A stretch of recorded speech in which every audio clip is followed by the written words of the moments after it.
through this course. I'm going to be taking us through this course today, and I would love to have your attention. I am Ikenna Okafor, mainly called SME doctor, which means small and medium enterprise doctor, because I diagnose and treat small and medium enterprises. I'm a faculty member of Integrated Digital Operational Management. Just for you to have a background, I've been in the consultancy sector, the health, hospitality, construction, and now I'm in the energy sector. Okay, so at the end of this course, you should be able to review the importance of internal control to an organization, to discuss the risks and identify control systems, examine the effectiveness of organizational structure, check for compliance within the organization, review fraud detection and handling techniques, and develop policies towards effective auditing and internal control. We're going to discuss all these in the next 120 minutes. Okay. In discussing this, we have also little brain teasers. We'll use scenarios to achieve all these. So,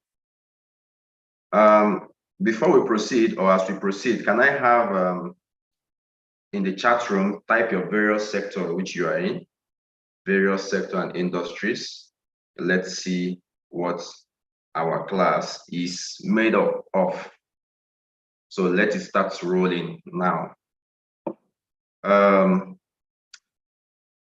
It is when we talk about internal control, the first thing that should come to your mind is mitigating various risks that is associated with business. We should look at mitigating various risks that is concerned with a business. Okay, so I have people from the energy, my colleagues from the energy sector, my colleagues from the administration sector, my distant cousin from the banking sector, and my first cousin, in fact, my brother from the oil and gas, and my other distant cousin from the banking sector. And I know there are lots more. Okay, so that's beautiful. So we are going to be discussing all this around this sector and many more sectors as we proceed. So let's start. I know this class has been going, so we're not going to take from the basis any longer. We'll discuss as professionals. So why is risk assessment important in internal control? Why is risk assessment? It's important to assess risks. Yes. Remember, we said that when we talk of internal control, we are talking about risks in every manner it might pose itself. Either risks of us not making profit, or risks of us having so much cost, or risks of having high employee turnover, or risks of so many risk factors around. Okay, so we also have from finance and tax. Okay. Okay, so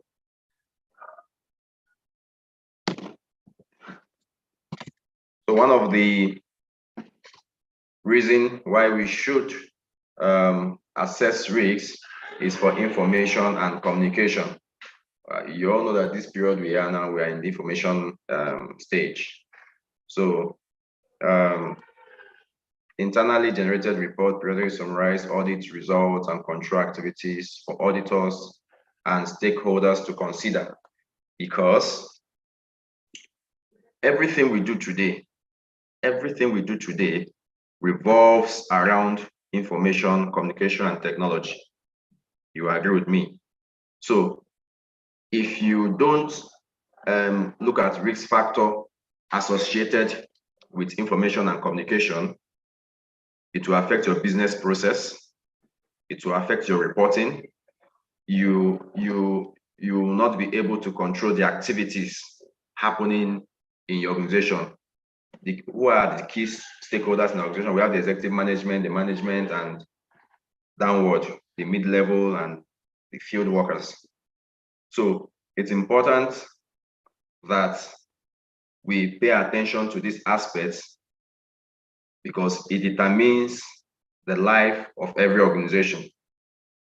You can't talk about finance without talking about information. In fact, you make your investment decision is also guided by the level of information you have. Is that right?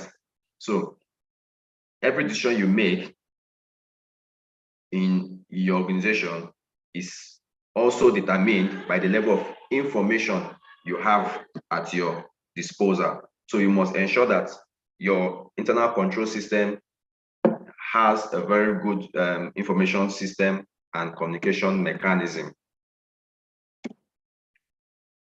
Now let's look at this from the legal aspect, ICT and marketing.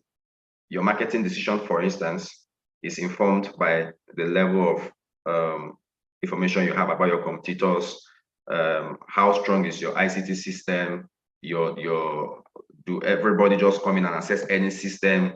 Everybody have access to all your documents? You know, can your competitor go online and get your most your secret document of your organization? So all this, it's very, very important that you look into it. And also on this, you also look about document management system, which is called DMX. How do you manage your documents? Do you manage it electronically or you manage it manually?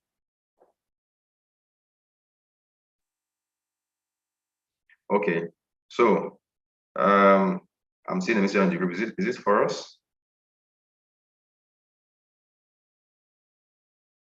Okay. I think it's too long to read, so I'll proceed. Okay, so monitoring activity. You have to engage in monitoring activities and supervision of your staff, of your organization, you must have to set modalities in place so that monitoring and control can be possible. You know, you have your long-term goal, your mid-term and your short-term. But you see, all these are achieved through your day-to-day operations. So if you fail to have your day-to-day operations right in terms of human resource, in terms of your internal control and audit, you get it wrong. For instance, how do you get staff to come into your organization? Do you pick random staff? What is your recruitment process like? I'm also a human resource professional, so I might have some bias in using mostly human resource examples, but I'm going to also use finance, internal audit, human resource, and marketing, as well as ICT, because that is what this course tries to cover and look into. So in your audit department, what are the measures you put in? Are there checklists that, you see, when we go further, you will see that when it comes to organizational structure, the position of internal control and audits. In fact, there has been this dragging between the human resource department and the audit department, who is superior. Audit will say, I don't report to human resource department, I report to executive chairman. Human resource department will be like, okay, you cannot give me query, I also report to executive chairman, and there has been this friction. So, but what I'm trying to say is that monitoring and supervision in our day-to-day operation should be a core process, a core function that should be put in place by internal control, the audit, and the human resource departments. Okay, so we have control activity. These are policies, processes, mechanisms that organizations use to mitigate risks and finances. Basically, this is on finance management, corporate strategy, public relations management. What are your policies in place to ensure? For instance, you see some organization, their PR management, it will be like there's a policy on you can't grant a media interview without the consent of the management. We've seen such policies, and there are so many others. But now, using this as an example, it's trying to filter the kind of information or the level of information that should go out, and who should also take information out.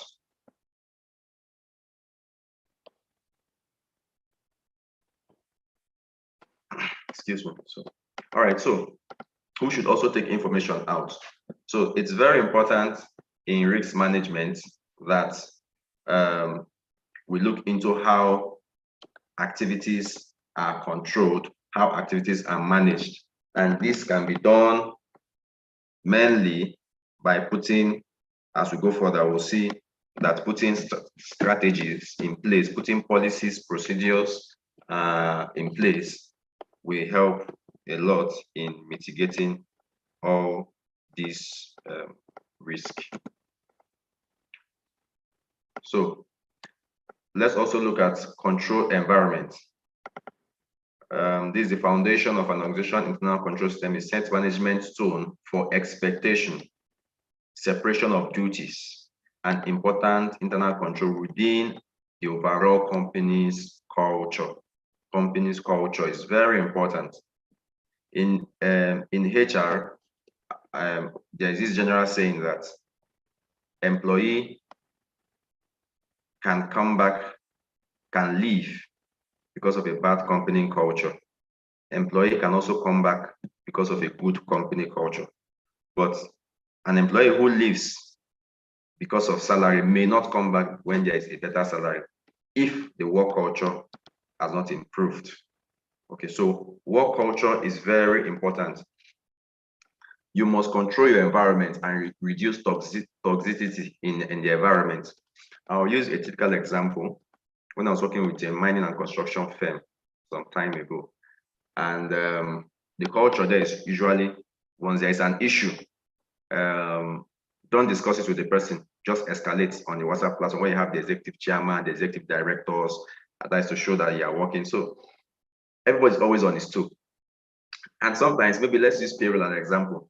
The payroll deadline was 25th.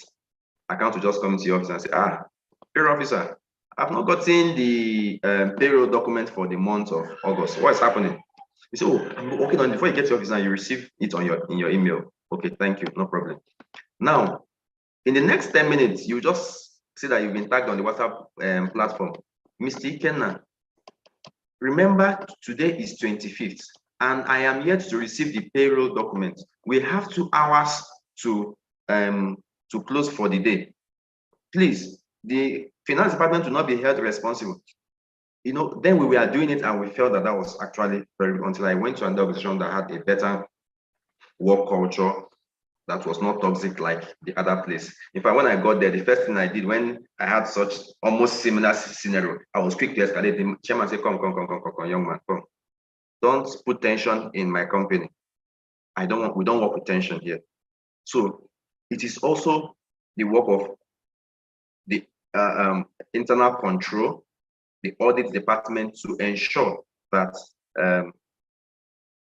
proper work culture is ensured. It's also the work of the internal control to ensure that expectations of the organization are met at all times. So you see that internal control and audit, it's a very vast field. It's very, very important. Very, very important as it mitigates various risks in business that we do. You can use through organizational structure, standard operating procedures, we can achieve all these. So we're going to be discussing, risk identification and control. Risk identification and control. There are basically two categorization of risk, which is internal and external.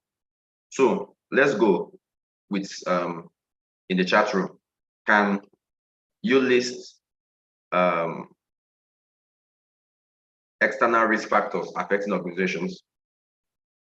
What are external risk factors affecting organization? What are the external risk factors affecting organization, or that could affect organization? Government policy, yes. There are so many of them. Let's go. Government for competition, technology. So there are so many of them. We already know all this. So it's environment, social culture, social behavior. Okay, so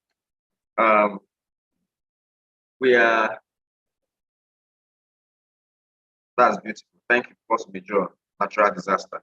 All right, so we're going to see if this was, all these are captured in.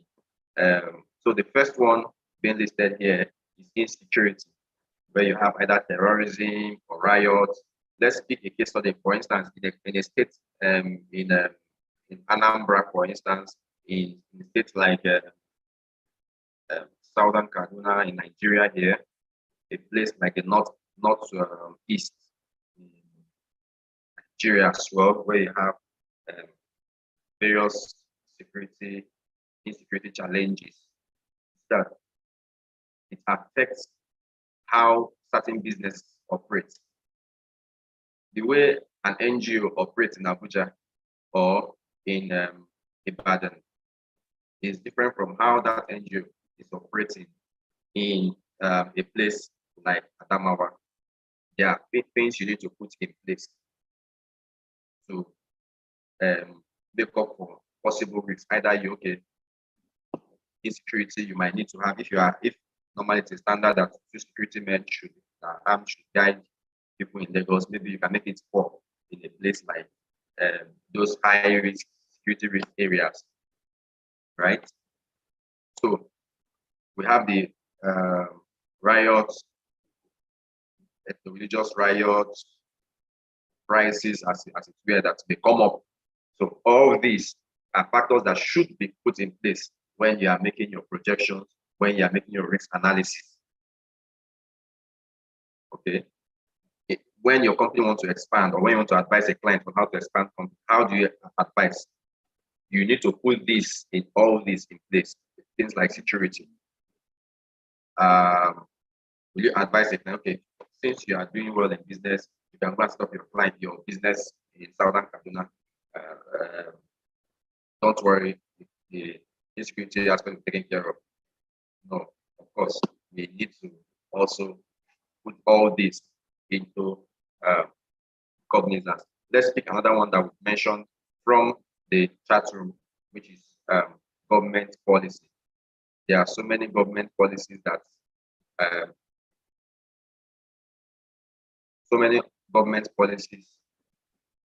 that can cripple an organization, and also as well can make organization become bigger than what it is.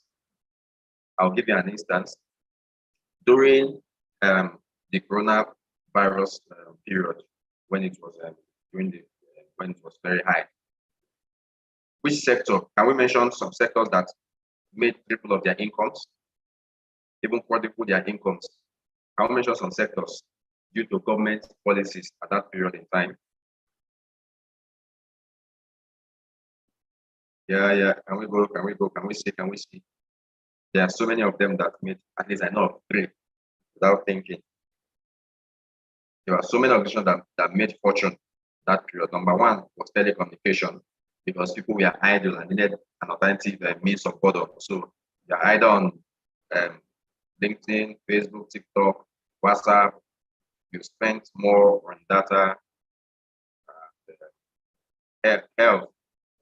health, yes, health made so much money, whether health supplies, um, various um, people under the health chain made so much money. Then look at forex issues in Nigeria, for instance, and almost all over the world. Most countries are having this forex issue. Just some few countries that appear that their currency is stable. Even with all the sanctions on a country like Russia, they are still doing well due to some other policies that counter policies that the government had to put in place to counter the embargoes, various sanctions that were on them. But in a country like Nigeria now, we know that we're having forex exchange issue, how to access dollar to buy your raw materials. Those in the oil and gas, we understand what I'm saying. That you need so much money, so much dollar to buy maybe your base oil, for instance. You need those in manufacturing, you need so much money to buy your materials for production and so many others. Okay, so forex is also a problem that if government policy does not favor, don't put in place very well, it's affecting. So now you as an internal control consultant, officer or manager, what are you doing in place to help your organization to correct this? Okay. We also have tax. We have the NSITF, PENCOM, PPP, industry specific, and then we'll get to that. Now, on the tax aspect, you must be tax compliant, of course. You must be tax compliant because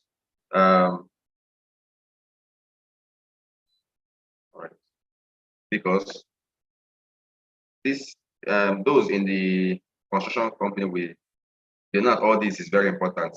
You can't get any contract.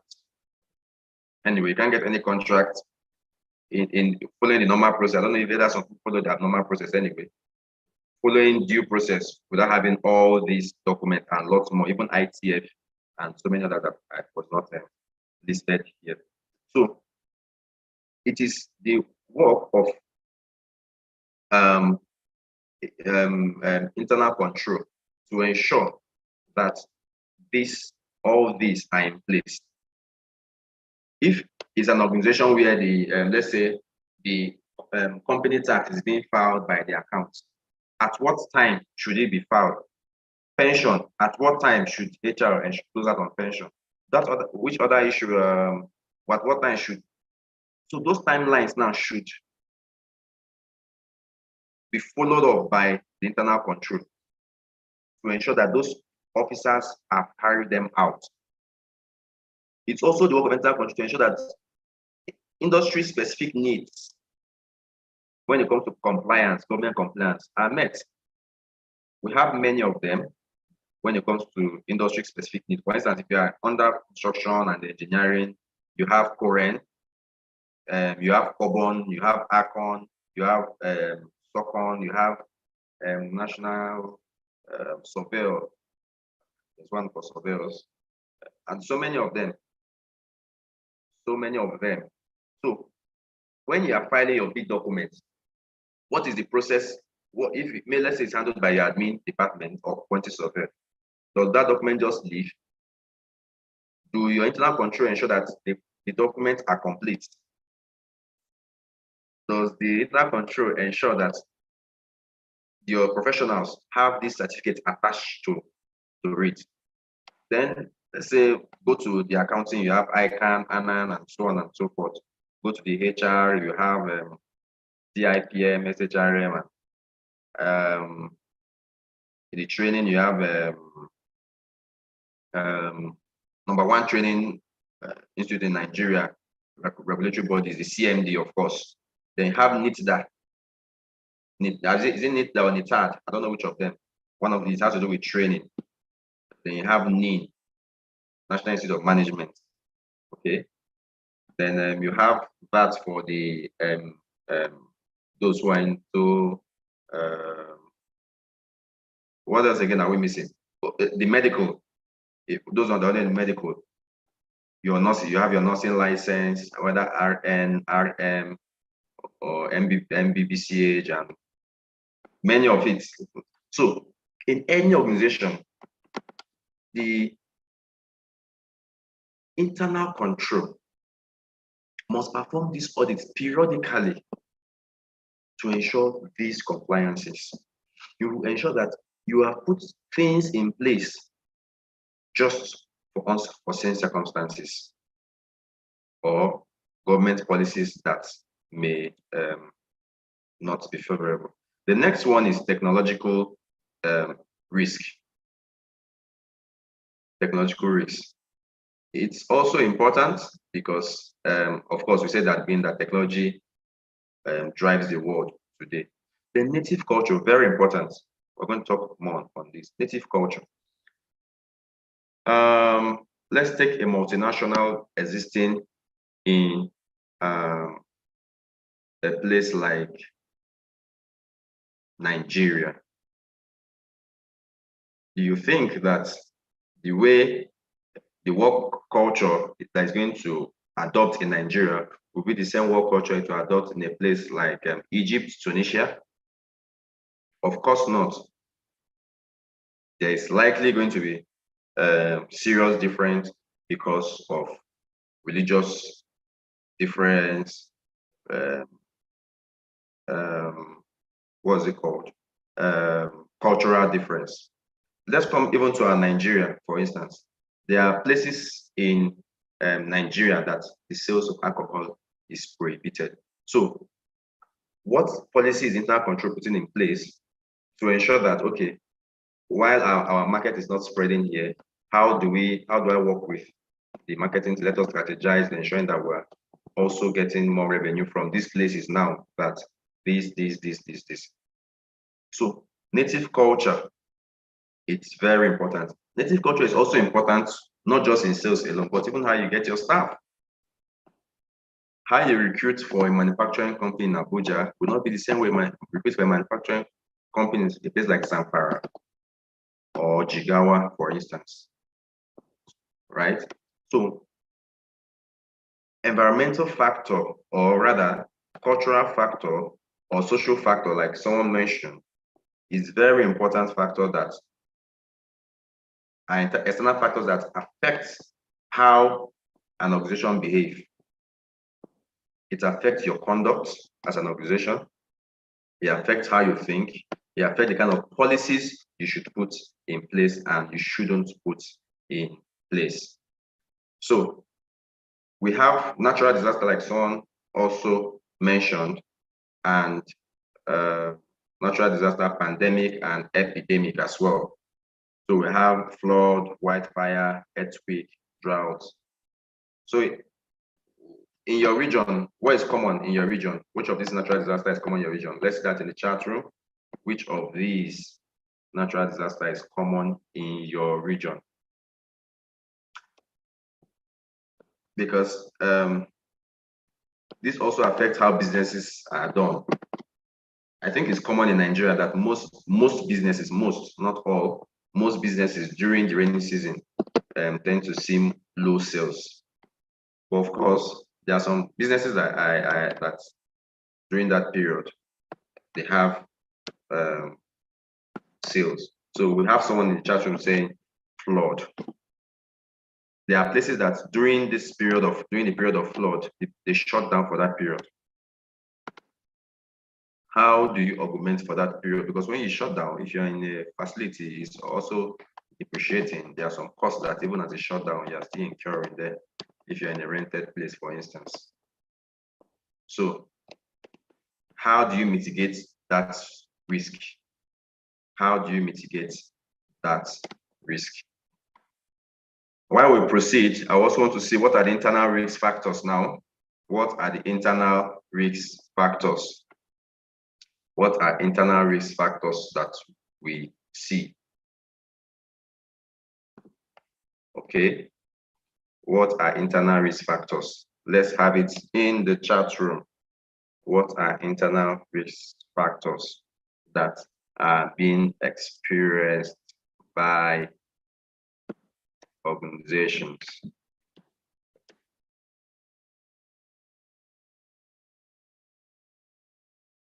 Okay.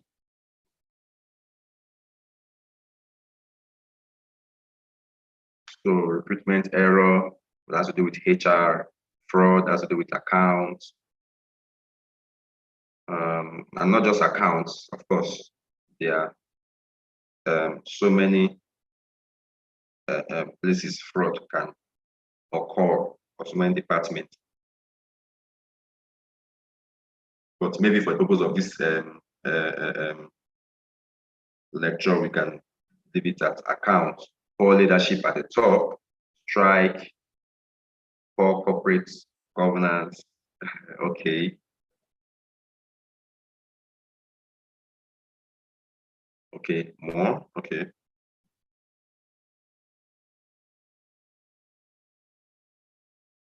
All right.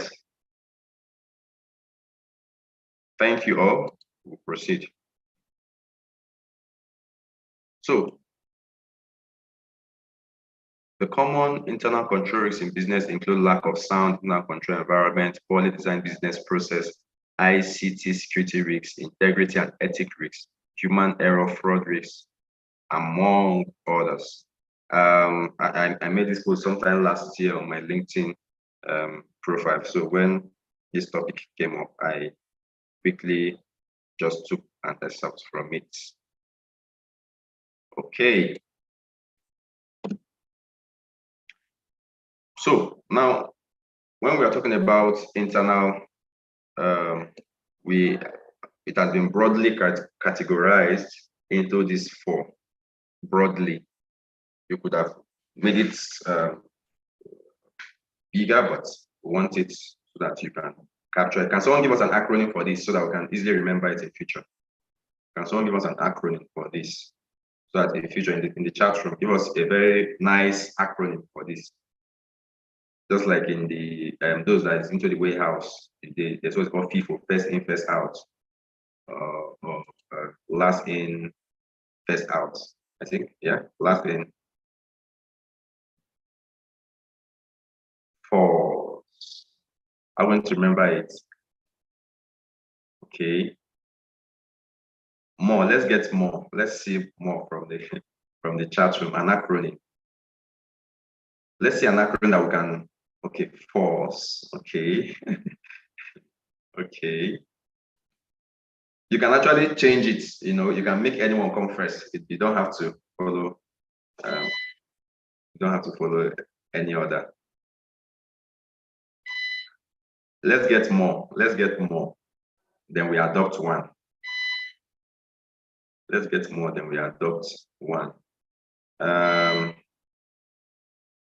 Shove. I think I like this. Shove. Yes, I like this. But more should still come in. There are so many things we can, so many words we can get out of this. So many words. Of course, tribal. All right. So let's proceed. Let's proceed.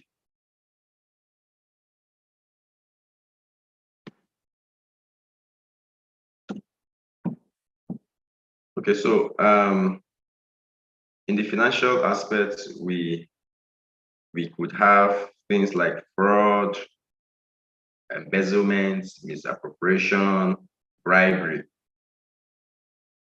It's common. These are common risk factor we can experience when it comes to financial aspects. Also, of course, we're going to look at how to correct them, how to mitigate them, how to detect them, okay, as we proceed. So, you know, we've mentioned internal control, but you see, the internal control does not implement. Most of these are implemented by the primary department, the process owners. The process owners, which is like accounts, should have a system to control this. But where account fails to, then at that point it's escalated. Even at the point when there is there's something that happens in most organizations that I usually don't feel comfortable with. when somebody steals, the person is queried, sacked, and that ends it. Tomorrow, another person will steal. What happened? Why was it possible? Starting from who is this person? How did this person come in? Was he recruited in the normal with the normal process? If yes, was there background verification? All these we'll see it as we go further. So the internal control is there to ensure that these things are corrected. Now, we have operational risks. So we have operational monitoring and implementation of risk management in the day-to-day operations of the business. Weakness in operational control are due to human factors. Even if you want to blame the machine, it is the human that controls the machine. It is the human that should know, okay, this machine is due for servicing. So for those into production, I don't know if there's anyone into production here, or manufacturing as it were, how do you control wastage? How is the day-to-day operations in the factory area, in the production area maintained? Are the risk factors flagged? Are there things in place to even prevent them from happening? And if they happen, do we have response? Even though we are focused on financial auditing, and you should also, let's use those in energy sector, construction, which other sectors was mentioned, that has to do with safety. It is important and imperative that the internal control should audit every process and ensure that safety rules are even followed, because that could jeopardize the existence of the company. Just one fire breakout will raise down the entire company. If measures are not put in place, what are those measures? Escalation, use of putting of fire extinguisher in strategic places, training staff on how to quench fire, using the proper fire extinguisher. So all these are operational issues that is also concerned with internal control.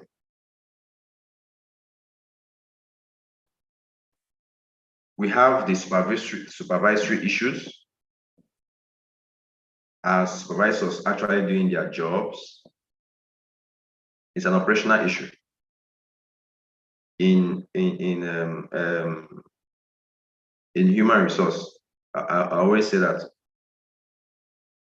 supervisors are the first human resource every staff associates with, because a supervisor really knows the staff performance better than human resource, especially when you're dealing with thousands of staff.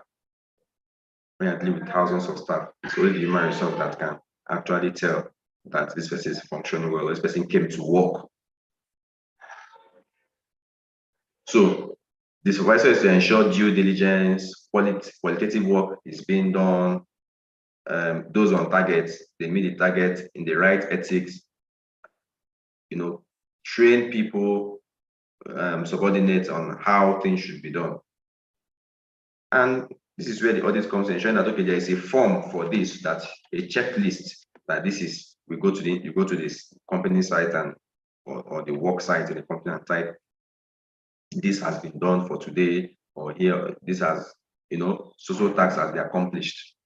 Or there is a paper you tick every 2 hours, every 3 hours, every 4 hours, or every day. So supervision is a very strong operational activity. Wrong use of machine wrong use of machine. You see, we are going very deep into this. It is not, I repeat, it's not the work of internal control to teach people how to use machine, but it's the work of the internal control to ensure that people are using the machine in the proper way. It's not the work of internal control to teach people the right use of the machine, but it's his work to ensure it's used in the proper way. Not by being there, but ensure that measures are in place. Ensure that measures are in place.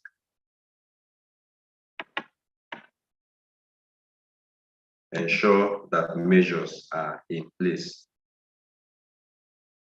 Other operational issues is wastage. Wastage can come in different form.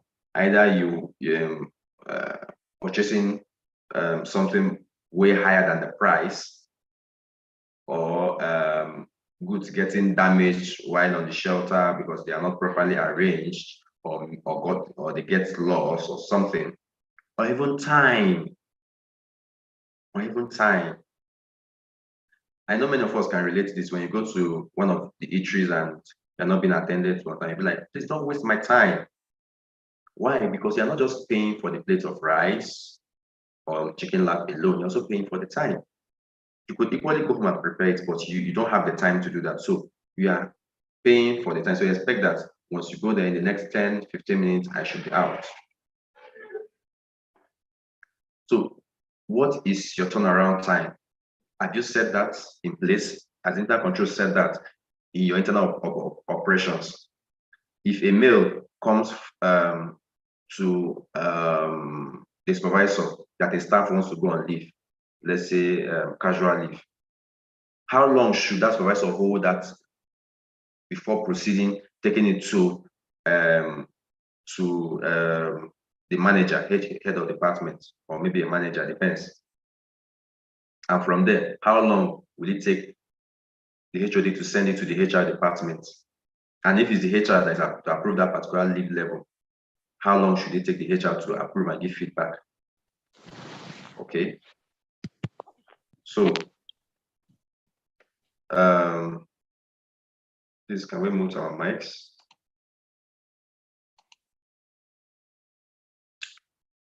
All right, so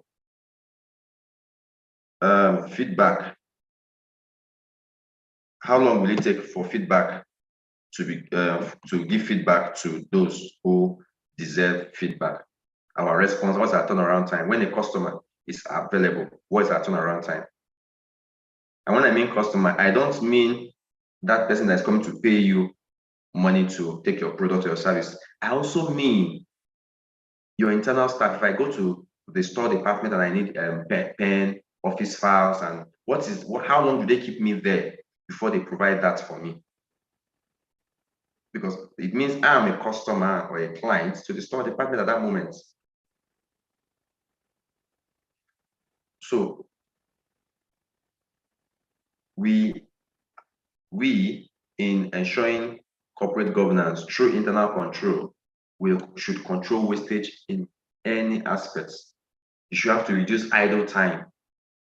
For instance, there was an organization I was consulting for, and I found that in the finance department, there are people that when they come to work by 8 a.m., before 12 or 1, they have nothing to do till the end of the day. Then there are some people that they will be around till maybe 2 to 3 or 1 before they have work to do. Maybe those uploading and so many of them, especially in a robust company. So what we did was, instead of keeping these people idle for this period and paying them, we had to bring a means of paying them just for that period of time. And in fact, we were doing what brought it was that we were doing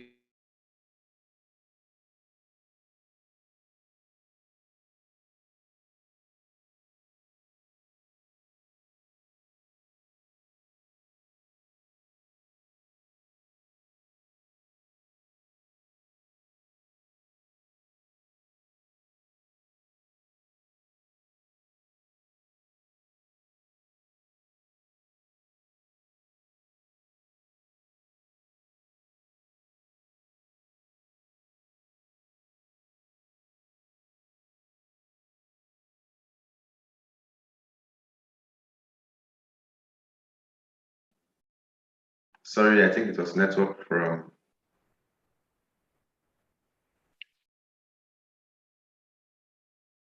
All right, so internal control have to be diligent, you have to be meticulous, you have to be careful, in handling that. You don't have to try to favor anyone or any department. Internal control is like the judicial system that is faceless. All right, so let's proceed.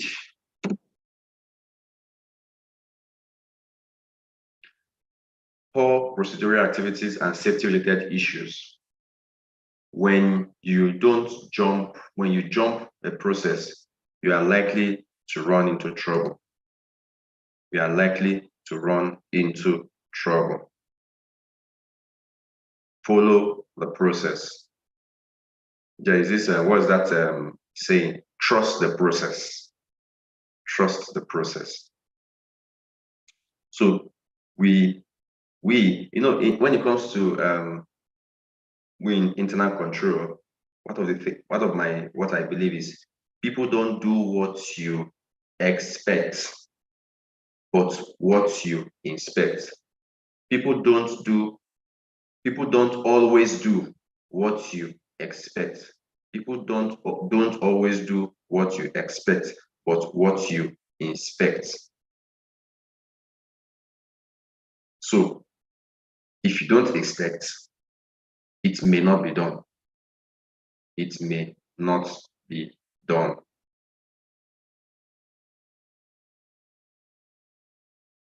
Okay.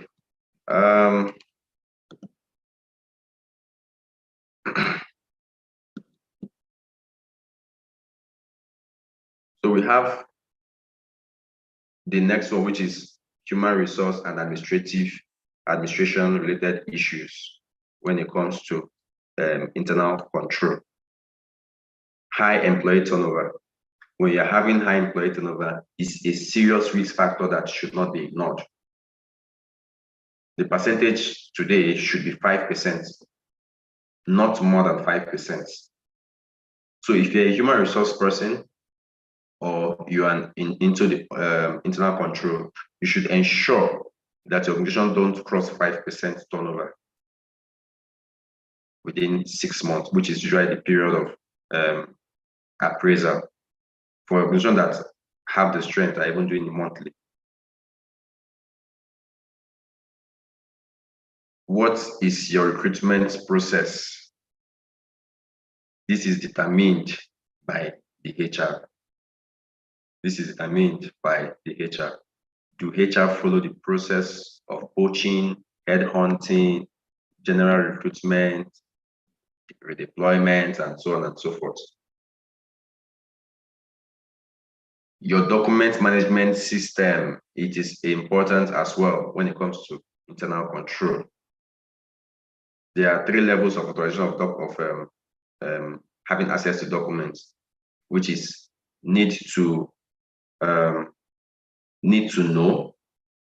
need to hold, and need to, what's that again? I think I forgot the third one. Can someone remind me from the chat room? I know there are 3 levels. Need to know, need to hold, and need to what? And if there's a legal person in the house, I know they use this term very, very well. If there's any legal person that should help us out. So this should guide your document, how document is being handled. This policy, or this simple principle of need to know. Not everybody needs to know the content of a particular document. Not everybody needs to be copied. Some few days back, I gave a query to somebody for copying the wrong persons in the document. It's such a sensitive document. The person just copied everybody in the mail, and the aim of that document was defeated. So if you are in a copy of a particular document, right up till now, some people don't know the right way to copy in a document, or even how to follow how to even write their internal memo. How you write your internal memo in your organization is very important. Internal memo is a way of security, which most people don't know. It's a serious security. If I see an internal memo that just the E in my organization or the A in the name of my organization is not there, I don't act on it. I send it back. I'll tell you this, I don't know where you get this from. This is not our company. Who should sign on a document? In one of the organizations where I worked, a staff was flagged when I was doing HR audit. It was some staffs were flagged and terminated. One of them came back that time. He was on sick leave. He was on sick leave. I worked with them anyway, not like I worked internally with them. He was on sick leave. I said, how can you be on sick leave and there's no documentation? Okay, they should bring his file. They brought his file, look at his file. Yes, there was a sick leave signed there, but the sick leave was signed by a supervisor and was signed by the admin officer and one HR officer, I think. Why wasn't that signed by his HOD? Why didn't the supervisor take it to the HOD, which should be the next? Why did the HOD forward, if he had gone to HOD, definitely the HOD would have forwarded to the admin manager, as at then they had an admin manager. These are internal control issues and lapses that should be flagged. As we go further, you will see there are so many of them. Workplace culture. I spoke on that initially. What kind of culture is being promoted? Cliquism. This is my clique. Internal control should flag that, should not even allow it to happen. Lawsuits.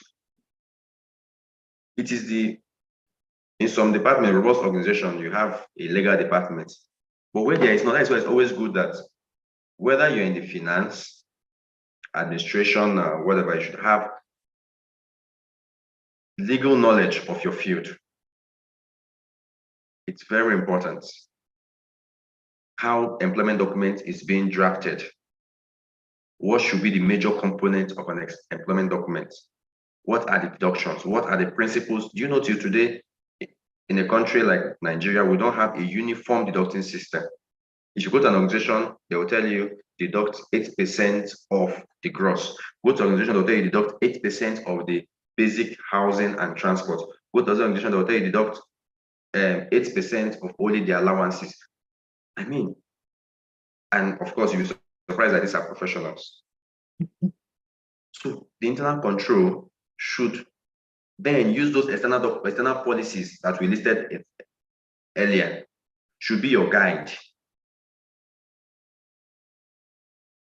What does the law of the country says when it comes to these deductions to avoid lawsuits?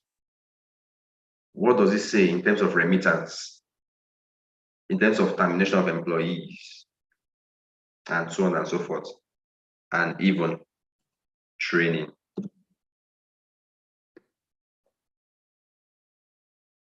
So according to the Harvard Business School, weaknesses in administration security control, also called procedural control, results from a failure of consistently comply with established standards and regulations.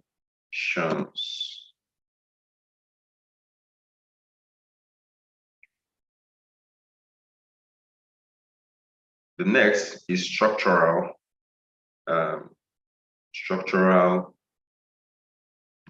risk, as it involves that of internal. This is a weakness seen in leadership layout and reporting of organizations. So I think someone mentioned leadership here. Paul, that is Dr. Emmanuel Cheng mentioned leadership at the top.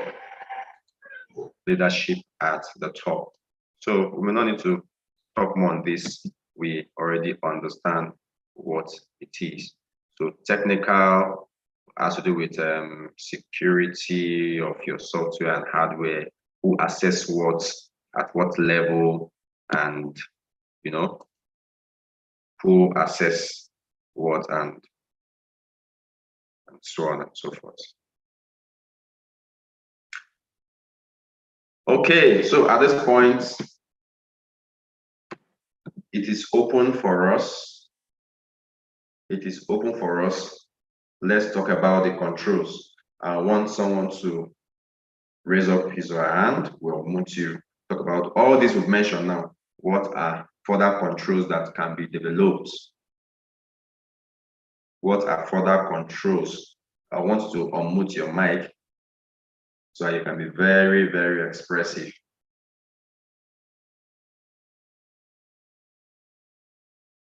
Can I see a hand up?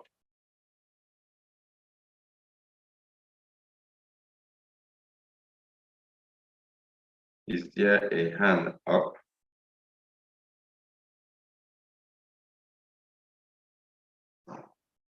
Controls for all these that we've said and lots more that was not said. In fact, we've mentioned some of the controls. Dr. Alex, you're welcome. It's been a while. Sunday, Oxford, it's been a while. I think the last time I had interaction with you Sunday was during the HRM class, I think last year or so. Mr. Timothy Jide has also been a while. Okay.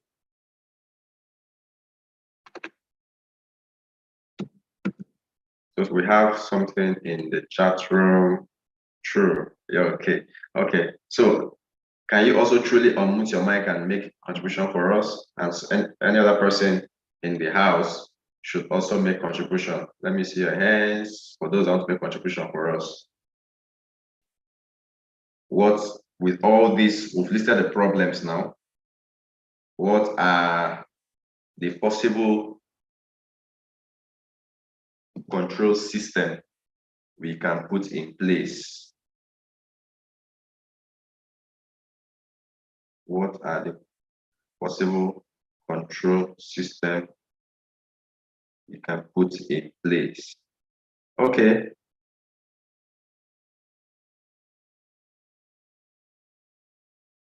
All right, so we'll proceed.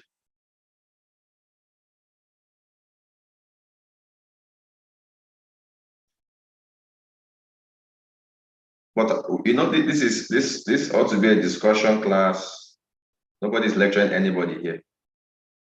Nobody is lecturing anybody here.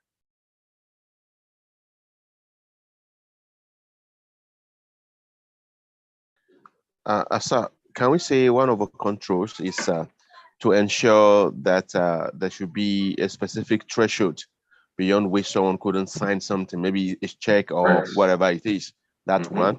And there should be another control where just one person can start and end a transaction. There must be another person that's going to validate that same transaction. Thank you. Beautiful. Thank you so much. Thank you, Mr. Schreiber. Okay. Okay, so let's proceed.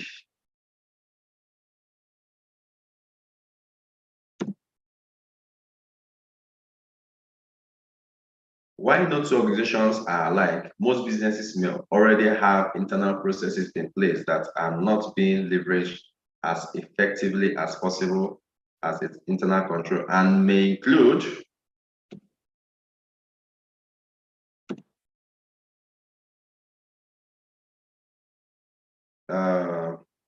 we have the following that we can look at now. So some of the risks which we've mentioned initially, and how we can control them is having a sound internal control environment. A sound internal control environment, which is one of it could be ensuring that you don't start and end the process strong design processes as well, ensuring that there is process for every aspect of your business that you do. Having a good IT system to manage your data. A particular organization says data is life, right? Data is life. Data is everything. I remember when I lost the data on my hard disk. I needed it badly because, in fact, I don't mind losing the data on my computer, but that of my hard disk is very important because everything on my computer is on the hard disk and lots more. So I had to get the data back. And when I met the IT person, he told me, he said, when he told me the course, I was shouting, he said, data is life. And of course, that was my own way of backing up some of those data. Some people back up in the cloud. And so what measure the organization use, even as small as it is? There's an organization, Ben, that they use Google. But even when they open the company site, they still linked it up to Google. Why? When I started asking, that's when I discovered that even my phone, for instance, does that. That every year, today, it brought up some pictures I took a year ago. And I was like, oh, I took pictures some years ago. I started sending to people I took pictures with. So what system do you put in place to ensure that your IT is secure? My own phone now, I save both my contacts, almost everything on Google. And when it was filled, I had to expand my memory system, bought extra memory for that. So organizations can adopt this is a very simple tool also to use. That's why most organizations is going towards use of Google Documents when you don't have, you're not financially buoyant to start having your own very robust system. So integrity test issue is something that should be done from time to time in your organization. There was an interview we did in one of our branch at we traveled to a state in the southwest. We then some account officers. So when we went there for the interview, and I told them, I said, integrity test is very important. That's how we're going to do it. I said, it's very simple. Account officers, right? Account assistant or officer, I can't remember which of it, but they know the salary was within 70, 80,000. That should be account assistant, but officer is much of that. So account of assistant. So we say, okay, let's drop 1,000 naira notes on the ground at the entrance of the interview conference room. Though in where it is, we inside the interview conference room will not see who actually picked it up. But once you enter, we'll send the HR officer to go and check if the money is still there. So the HR officer, a particular guy entered and checked the money was not there. And the CEO of my company was already boiling because somehow he was less than he happened to be in that interview. And it was boiling already. We asked the guy, so in fact, we left after the guy introduced himself, and I'm like, okay, can you tell us what you understand by integrity? The guy said so much about integrity. He said so much about integrity, what integrity is, how integrity should look like, and what integrity should not look like. So, okay, fine. So, can you give us a scenario where you have shown high level of integrity? The guy mentioned one story. Of course, interview. For those who sit in the interview panel, understand that sometimes people cook up stories. The guy mentioned a very sweet story that made him the hero in his own story, of course. And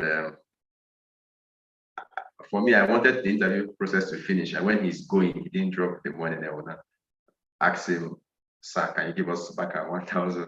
While we are still trying to ask, the CEO now said, young man, can you give me that 1,000 you picked from the ground? Can you just give me 1,000? And we all started laughing. You see, that's a very simple integrity test. That's a very simple integrity test that can be done. That's a very. I also remember when I was working for a company, a supply company in Abuja. Part of the things we did then was to put excess of 1 carton of a particular product in the van without the sales reps knowing. But then we must have videoed it. Some of them will come and be like, "Oh, there's extra 1 carton." Why some of them were thinking that they are smart will want to sell it up or something, and from there they show you the exit door. So there are so many ways integrity tests can be done. Develop SOP to guide all business processes. Let there be standard operating procedures and policies to guide all your business processes. By so doing, you are mitigating risk. And someone in the chat room says, which is Timothy Jide at the BC, said, some of the internal control measures are physical access control, login, password authentication, conflict of interest, management statements of principles, operation procedures assigned, used, and edited. Checklists are developed to guide high-risk operations, information management controls, limits, and tolerance, established level of approvals. Very, very correct as well. Very, very correct. So, fraud control escalation. Fraud control escalation. Also have a system that protects those that escalate. It's also important because just last week, I demanded a report from the health and safety department, and I want to say department that violates our safety policy more. I want to see the department that violates, that have high defaulters. And when he brought it, somehow something happened, and a manager went to meet him and told him, why would you do? Why did you come and discuss it with me first? And so, but the system was so good that we could protect him. The manager cannot tell him to, cannot stop him from work, cannot stop him from discharging his duties. And he said, sir, I already gave a report as managed by the management. So if you want, if you feel you don't are not okay with it, you can take it up with my manager. So you have to be able to protect for situation where there is a whistleblowing policy, and you should protect the identity of the persons involved.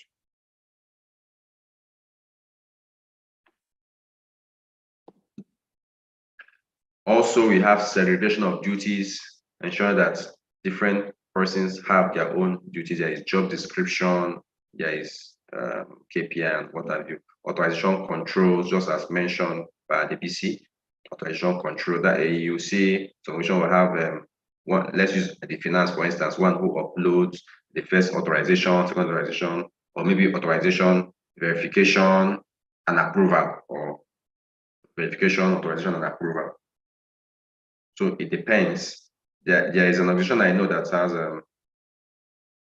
still at the BC saying on fraud control, escalation. Some companies establish whistleblowing, yes, where employees can report suspicious issues perceived that are non-compliant. Yes, you are very correct. So reconciliation controls as well. You have to reconcile periodically.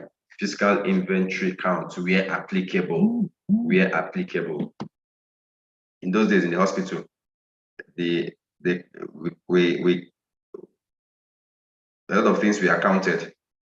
A lot of things were accounted when you are handing over your shifts. You can't count the carton of hand glove. You are handing over the carton of nose mask, carton of syringe, or the roll of syringe. How they do it anyway. So all this is to set internal control so that someone will not start picking your syringe and your whatever to go and be using in his or her chemist or pharmacy. Periodic review of organizational performance is also another measure. Analysis of budget to actual. Look at your budgets. So therefore, it also means that you must work with budgets. You must develop budgets. You must develop budgets. Budgets.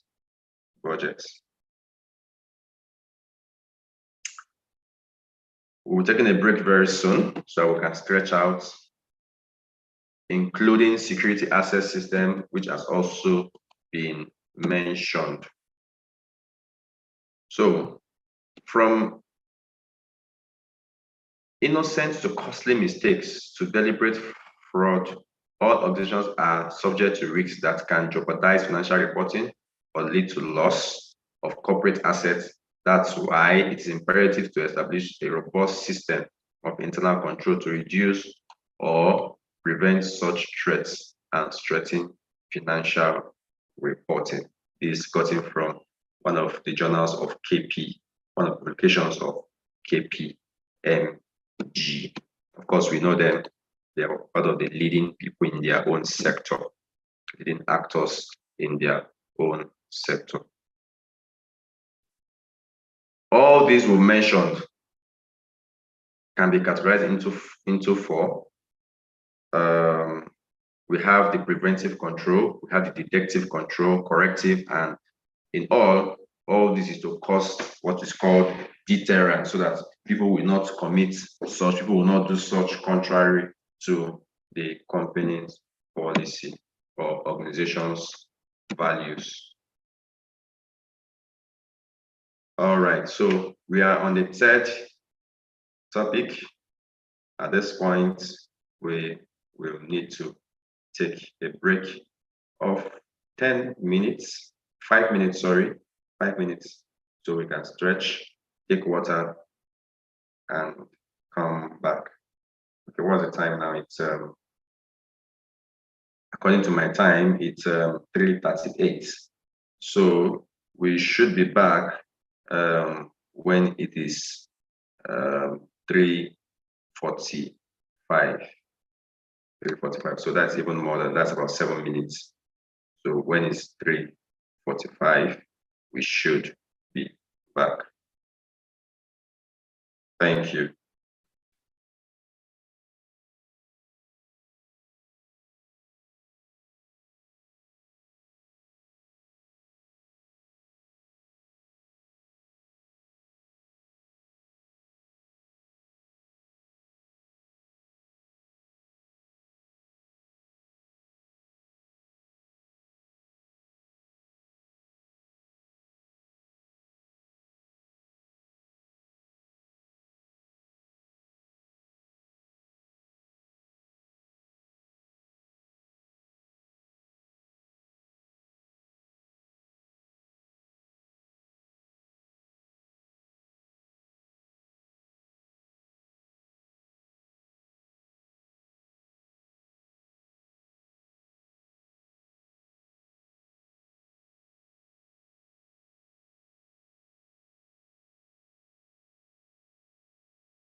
Okay, we are back.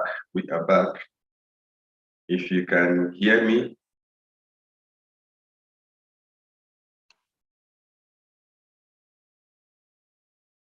If you can hear me, kindly type 11 in the chat room. If you can hear me, type 11 in the chat room.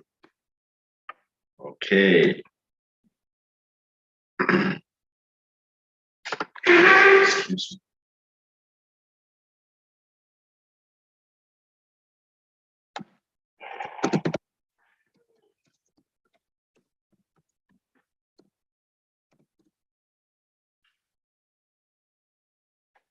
All right, so we are back. Is it only Dr. Emmanuel that can hear me? Let's see more 11 in the chat room, please. Can we see more 11 in the chat room?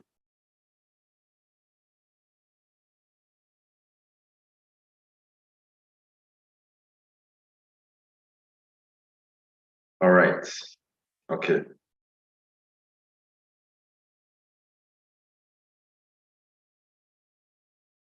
I'm trying to share my screen, but I think I am still at post.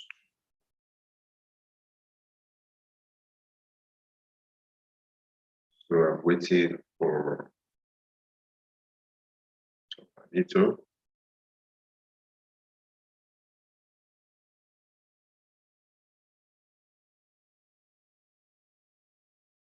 Okay, so we'll just proceed depending when he comes online to make me the host. Okay, we'll proceed.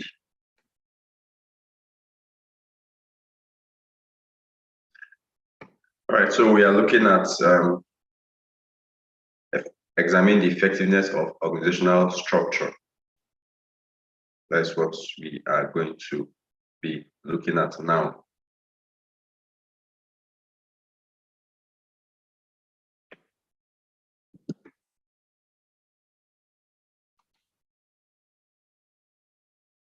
All right, so effectiveness of organizational structure.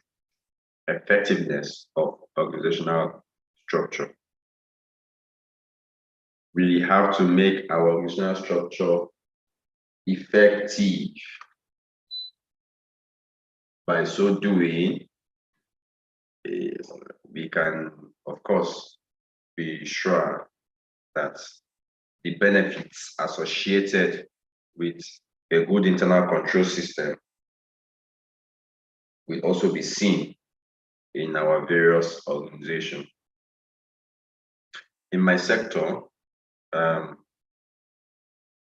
rather in my organization where I am currently, we don't joke with our organizational structure. It means a lot to us.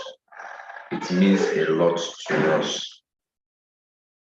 We have a very strong internal control system, very strong internal control system that was even in place before I came. And when I guess I'm a scholar of internal control. Am I calling international control? So I had to make it more tight, more robust to stand the test of time. So do an audit in your organization, see the lapses that that may exist there, and see how you can control it. Okay.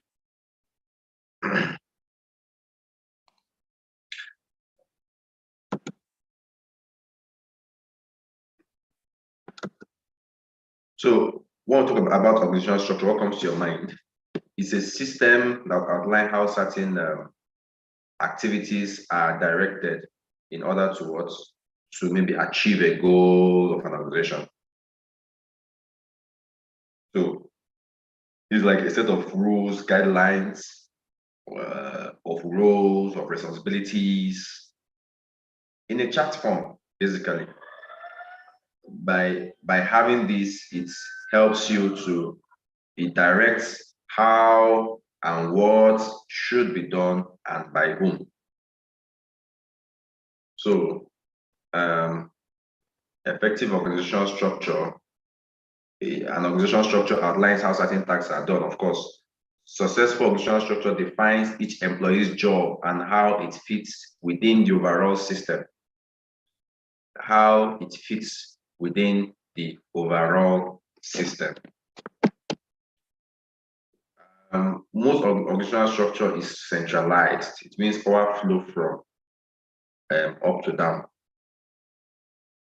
So there's a central command chain, maybe from the chairman board of directors to the CEO, or from the chairman and CEO to the MD or the ED to the MDs to the group HR and what have you. So most organizations use that system. The structure also makes operation more effective and more efficient. By separating employees' function and functions into different departments, the company can perform different operations at once. So HR is working, finance is working, operations are working, sales, they are also working, health and safety is working, and security is also working. Okay. Key elements of organizational structure include how certain things are done, the roles and responsibilities, and shows levels. Very importantly, levels that exist in an organization. Where executive management starts from, where top management starts from, where middle management starts from, where senior management starts from, where senior officers start. All that should be seen clearly in the organizational structure. As well, another document that tries to show this is your salary structure document. So it's important as well that we have salary structure.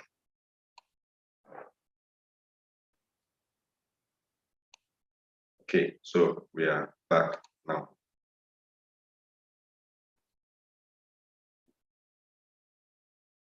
All right, so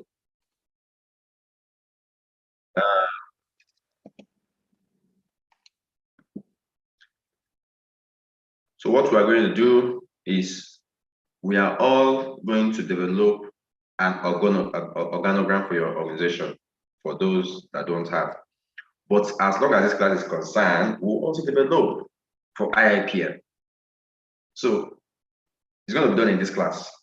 It's going to be done right in this class. So get your pen and your paper and develop your organogram. Because of time factor, you might not be able to break out, to have a breakout session and you present. Okay, but I want you to do that. We have 5 minutes to do that, even as lecture is going on. I think that's achievable. Part of the skill we should have at this level that we are now is ability to multitask. So quickly develop a very simple but workable organogram for integrated Institute of Professional Management. And we'll open the mic one by one. We are going to present this one by one. We are just 8 of us. So the class is 10 minus the 2 hosts. So we are just 8. So it's achievable, very, very achievable. So 5 minutes, your time starts now. So okay, let me make it 10 minutes. So by 3:10, we should, 4:10 rather, we should be making that presentation. For those that is just joining us, develop an organogram. For those that are just joining us, develop an organogram for IIPM. You are going to present it by 4:10. Develop an organogram for IIPM using your pen and paper as you are now, or if you can do it on your system, fine. develop, but paper will be faster. So you can just draw something and write. Develop for IPM. It's going to be presented in this lecture. It's going to be presented in this lecture.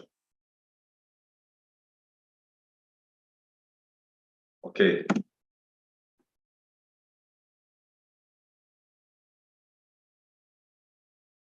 So we hope to finish this class before an organizational structure basically deals with coordination fundamental. Yes, we do not have IPM structure. Have IPM structure and organogram for it.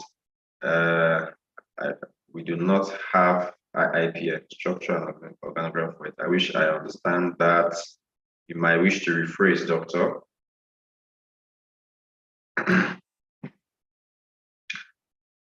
So I hope you understand what we're asked to do. We should develop an organizational chart. Okay, I'll repeat again. What we're going to do, just develop something for IPM, an organizational chart using your pen and paper. IPM is a consulting firm and a training firm. So develop idea generation. Now that's what's being asked from you as a consultant in internal audit. You find out that, oh, the problem is this and it's okay. So develop an organizational chart for IIPM. Develop an organizational chart for IIPM. We'll present by 4:10. We'll all present by 4:10. Let me type it in the chat room. Develop an organizational chart for IIPM to be presented in this lecture. Presented in this lecture for 10 p.m. Just go ahead and develop. You might not need to know. Just go ahead and develop what you think should be an ideal chart for IPM. Go ahead and develop. It doesn't matter. Just go ahead and develop something. Those days in school, when they do tell us to write letter to your cousin in US. At that time, do you have a cousin in US you are writing? You are writing to, or write a trip on how you spent your last holiday. You and I knew that we are just helping our parents at home. Some of us are selling bread and other things. But we lie of how we went to one of our uncle's place in US, how we saw Barney. And so this is what we are being asked to do today, 30, 40 years and 50 years later. Develop an original chart for IPM, putting in all departments that you think that should be there to be submitted for 10. So let's proceed. So check for compliance within your organization. Check for compliance. This is also another assignment we should do. This is also another assignment we should do. So I will just skip it. I will skip it. Then we'll come back to it since we already have one at hand. This is a participatory class. I'm not coming to teach you.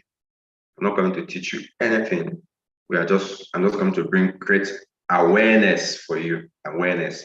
That's why we are trying to open the line so everybody will say something. Okay. So review. This is second to the last topic. Review fraud. This in our training objective, we had 6. We're in the 5th one. We're trying to race against time, because by the time we start presenting, we see that we don't have time. So by 4:30, we are done. Review fraud detection and handling technique. That's what we agreed, that at the end of this lecture, participants should be able to review fraud techniques and review fraud detection, how to detect fraud, or things you should see. When you see it, it should raise your concern. You should flag it immediately. without hesitation. You should begin to investigate. It should spur you to know why is this going on, and what are the techniques you should use to correct this.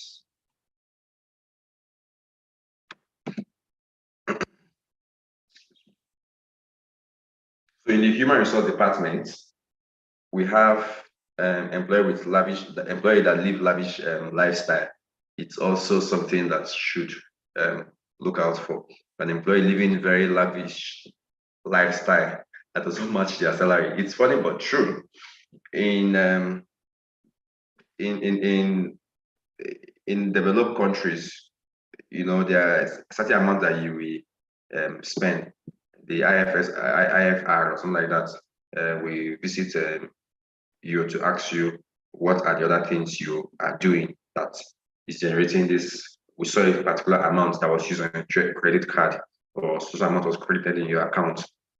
How come? How did you? So it's also the concern of an organization where a staff earning maybe 100,000 naira is driving a Mercedes Benz or Toyota 2021 model, and you'd be like, last time I checked, I know that maybe your parents did not give you this, or your parents are not like, because of course, when a staff is coming in, you should have some data that you can only use to guess around the let's say the caliber of the staff. You know, if a GM is driving a 2021 model vehicle, it shouldn't be a problem. It shouldn't be a problem. But when you see an account assistant that is earning 80,000 driving that, you should begin to look at what is this guy doing that we're not doing very well. You know, or does he have a very good financial prowess on how he can spend 80,000? Then let us make him our GM so that I can transform our organization. So this a place that you should look out for. They also look at employees that don't take vacation. They don't go on leave. No any kind of leave. They are always there. Why are such employees there all the time? Why? It's a red flag. It's a red flag that you should begin to investigate. It may not be that if you want to take it from the other aspect of, okay, it's not a fraud issue. It could also mean toxic work culture from the head of department, or it might mean that that employee needs a reliever. So we're trying to look at it now from the fair aspects of, you know, trying to be objective. Maybe that, okay, this person needs a reliever, so that's why he or she cannot go on leave. But if all things are equal and this person have a reliever or have relievers but refuse to go, what is there? What is it in it? What is it that's making this employee stay back? We begin to investigate. Employee who routinely stays and work even on weekends. Like my organization, you have no, at my level, I have no business coming to the office weekend. Even today, Saturday, also, I have no business. I should be at home resting. So if I come to work this weekend and I stay all through till 5 p.m. like a normal day. Next weekend, somebody should begin to ask me what I'm doing actually. What brought you to the office, sir? You know, so this should be looked into. Mind you, staying back late in the office is also a cost on the company, because as you are there, the computer is on, the AC is on, or the fan, the freezer, the fridge is on, you're charging your phone, charging your laptop, and so many other things. So it's also a cost on the company, which part of the work of internal control is cost control. You see, okay, Sunday Oxford is raising up its hand. Okay, so Sunday Oxford. Okay, please proceed. Good evening. Good evening, please. Am I permitted to speak? Please proceed. Okay, on this issue, sorry, the other time I was seriously taking, my attention was onto something. I would have Okay. loved to contribute the other time you called my attention. But on this issue you discussed, right? I've had a situation where some organizations see you as more productive and dedicated when you stay When you late. stay back late. I think that's what you're going to So say. when you are saying it now, once it's closing time, even people who leave 10 minutes after closing time, they see them as not that dedicated. You are in a hurry to go home. You are not committed to the goal of the organization. But when you stay 30 minutes, 1 hour late, okay, they see you as being dedicated, giving extra hour, that they are not charging you for. Yeah, the organization is incurring expense, but they're also getting something in turn, unless there is something fishy. So how do we manage this scenario where organizations prefer? In fact, there's a place I worked last year. Even around 9 p.m., the boss will call to say, you think because you've left the office that work is finished. When you are at home, when you are supposed to be thinking about your life, he will still tell you that you are still, for the fact that work is closed officially, you are still working. Even while at home, when you're supposed to be having time for yourself. Unless when something, so how do you manage this scenario, when it cross carpets? Okay, thank you Now, so much. you say innocently you want to give in because of passion, dedication. You want to give in more time to get work done faster because you feel there's time is against you for achieving some things, and by extension for the organization. But then in a situation where they begin to read negative meaning to it, how do you manage it? Okay, thank you so much. Thank you, Mr. Sunday Oxford. Thank you. You see, I've always been part of those people that maybe because I have a different mindset. Okay, I'm part of those people that don't believe that staying late actually makes people productive. I remember when I was much younger in my career, sometimes my colleagues will just stay and watch. Because why don't you want to download movies? Do you really check employees to be sure that this late they are staying back, they're actually being productive? Is it tax-based? Now, part of the things to control this is before an employee stays back for overtime, that person should have written, I want to do this overtime, and why that task could not be completed during the work hours for those that do overtime. Now, to this question asked by our colleague here, you have to be tactical. But you see, someone like me, I personally, I don't stay in such environment. Like, I can't stay. It has been my tradition anywhere I work that I don't take work home, even before I got married. I started training myself then so that when I get married, I'll not start giving the excuse that because I am married. No, I don't take work home because I don't take work home. That does not mean I don't mean well for the organization. So part of what you should do to achieve it is prioritize tasks. I learned that when I was working in a hospital. No matter your task, in fact, I have stopped handling of payroll of 600 staff because of a simple task that was given to me. I call it simple. It's not a simple task, but it was given to me by the deputy CEO, deputy CEO. And the deputy CEO will only know that I'm productive if I'm able to finish her tasks before closure of time.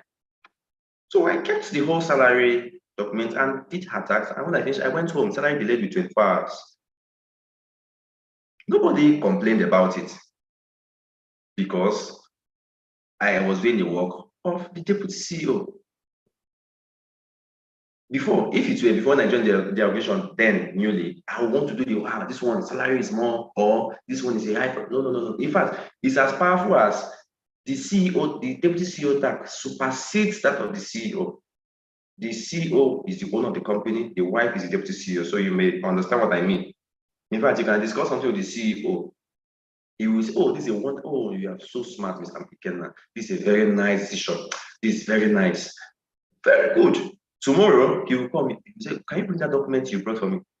This is the most stupid document I've seen in my life, in my 30 years of my career. This is the most stupid. I was discussing with the deputy CEO and she told me this and that and that. This is the most stupid document I've seen. You'll be like, wow. So knowing that, yes, he is there, the deputy CEO was more or less powerful strategically. So we did everything in our power then to place the deputy CEO and get it done.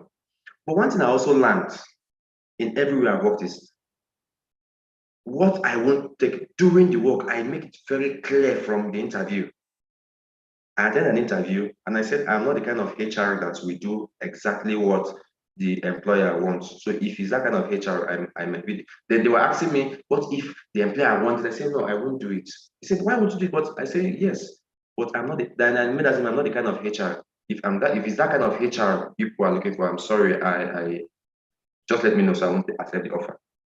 So from day one, you have to make your stand known. If you are the type that close, once it's 5 or 4 o'clock, you close, you have to make your stand known. But however, be tax-based. What do I mean by tax-based? Do what you have to do on time. If for any reason there is a spillover, of course, we are all humans. I have slept in the office before. I was not forced to do that, but I had to do it. I have used, I just went to the office for something and the person who was supposed to do the big document was not there. I started doing it. The flight of the number of the person was not going through. Like it was just happening like magic. I was just wearing my trousers, my combat trousers to go to the office, and this happened. From there, I finished the big document and took it to the airport. I traveled that day to Maiduguri with slippers on my leg. So there are certain sacrifices that we have taken or we should take for our company. But when it is, I always tell people, if you are there, it's because you want to be there. It's a choice for you to make. So, but if you know you can't take it, you just simply take it down. But make your stand known strongly on what you can accept and what you cannot accept. Thank you. So frequently tips or complaints about an employee. When there is a frequent complaint about an employee, you may wish to also look at why. Recently, my organization, we are into lubricant production, one of the indigenous lubricant production in Nigeria. And there was this employee that we noticed that he's always, there are some things he does at a particular time. So someone flagged it and we ambushed him. And that day we saw that he do carry 1 liter of engine oil out all the time. And when we went to his house, this guy already had what he used to start a warehouse of engine oil distribution or sales. So when there is frequent tip or some complaint about the staff, please, you may wish to. So after this, we'll proceed to taking of our organizational structure. So part of the things you face in HR is ghost worker, forgery and identification, forgery, fake identity, compensation, fraud, overstaffing, employee-related or misfire. All these are part of the problem you would face.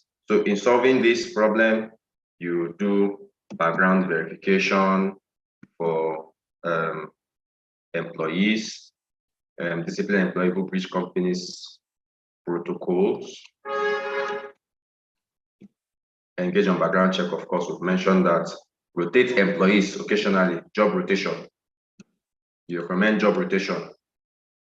Okay, it's very important you recommend job rotation. Make it mandatory for every employee to take vacation. Make leave compulsory. In our place here, you must go on leave. We're not going to pay you for working leave. Then look at your payroll documents. Look at your payroll documents. Then also your interview session should panel session should be so you have various people there. It will be very difficult for anybody to manipulate anything to avoid mishire. Okay. Check your payroll record to ensure estimated staff are being removed. Terminated staff are being removed. Okay, from your payroll. Payroll should go through various checks and need for staff to inform. Need of staff should inform employment. So it's only when staff are needed, that is only when employment should be done.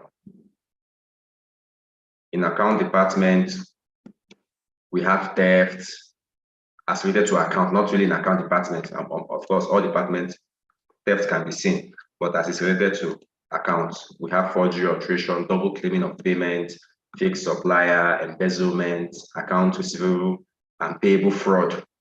I've seen this very well happening, very well. Bribery and kickbacks. How do we solve this? Implement a tight control, internal control and accounting functions, rotate duties of employee in accounts payable and accounts receivable. Okay, it's very important. Those two positions, try to rotate them, regardless whether you've seen anything. Just try to do. If your organization is as big as that, please rotate. Like my organization, we have people who are in 2 persons accounts payable, 2 persons accounts receivable. Oftentimes, we rotate them across all areas of the account. Set up, make it mandatory vacation. Okay. Set up an automated positive pay system to detect fraud. Which example will I use for this now? Okay, there is this platform we use for our airtime, right? If a number appears twice, it will not credit that number. You have to wait for some certain minutes to be sure that you're not making a mistake. So you can have that on the EPRS, on the software you're using. That okay, when there is this, if this is this shouldn't be this. In all those commands, even Excel does that to detect fraud. There's what I have in my Excel template. I have that used in detecting just internal fraud in my own HR department. Even leave, you can use that. I developed a leave template that if someone starts going on leave consistently, the name will pop up in my office here, and I'll be like, why are you now going on leave? Why are you going on? Or especially on health grade, you're not fit to work. So these are few ways to reconcile balance, implement check balance, compare vendor's address and employee's address where applicable, conduct a random audit exercise. The implication, if you don't do this, you can run into financial troubles. Under goods and services, we have overbilling, commission, fraud, personal use of vehicles, internet, and other resources. Okay. Inventory fraud, multiple vendor accounts, poor customer service.